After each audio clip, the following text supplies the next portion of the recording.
हमने कभी ये सुना नहीं था, कभी देखा नहीं था। I participated in 3 Olympics. और मैंने अपने साथियों से बात की, मेरे जो बॉक्सर थे, जो रेसलर फ्रेंड्स हैं, उन सब से बात की।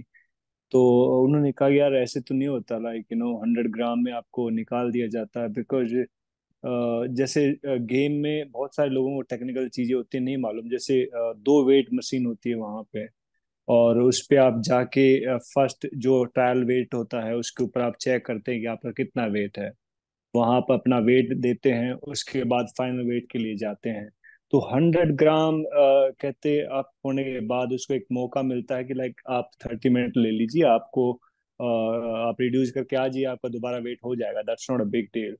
लेकिन उसको डिस्क्वालीफाई करना तो एक बहुत एक हार्ड एक डिसीजन है किसी एथलीट के ऊपर। और इस तरह की अ, बर्ताव आई थिंक मुझे नहीं मालूम कि लाइक क्यों किया गया है। बिकॉज हमने अभी तक तीन जितनी भी ओलंपिक है हमने कभी नहीं सुना, कभी नहीं देखा, लेकिन पहली बार ऐसा हुआ है, वो भी स्पेशली हमारे हिंदुस्तान के एथलीट के साथ कि उसको निकाल दिया गया, उसको कोई मेडल भी नहीं मिलेगा। तो ऐसा नहीं होता। तो कहीं ना कहीं ये पता नहीं किसने किया है, क्यों किया है। तो हिंदुस्तान के अगेंस्ट हमें लगता है कोई ना कोई साजिश है ये।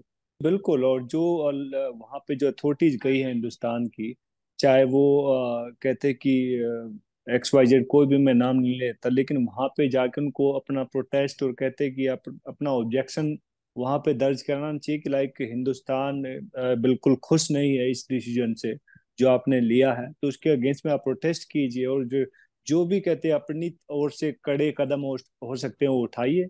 और आपको लगता है कि कोई आपकी सुनवाई नहीं हो रही, तो अपना बैग उठाइए और चुपचाप वापस हिंदुस्तान आ जाइए। उनको पता लगना चाहिए कि हिंदुस्तान कोई खैरात में नहीं आया है कोई। यहाँ पे हम बेस्ट हैं, हम बेस्ट एथलीट हैं, तभी हम पेरिस पहुंचे और हमने प्रूव किया। ये नहीं कि आप 100 ग्राम ऊपर वेट दिया और आपको निकाल दिया। तो ऐसे नहीं होता कभी। जी आई थिंक आप प्रोटेस्ट दर्ज कराइए, और आपका ऑब्जेक्शन सही है, वाजिब है, और कहीं कोई हमारे एथलीट की या कोई टीम की कोई गलती नहीं है, तो आपको एक स्ट्रॉन्ग डिसीजन, एक अच्छे हिंदुस्तानी के होने के नाते कहते हैं आपको बायकॉट कर देना चाहिए ओलंपिक का, और चुपचाप आ जाना चाहिए बगैर किसी मेडल के।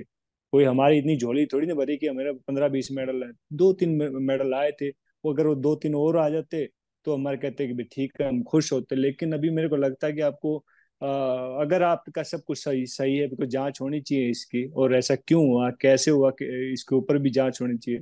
तो मैं मानता हूँ कि आपको स्ट्रॉन्ग डिसीजन लेना पड़ेगा। ऐसे बातों से काम नहीं चलता।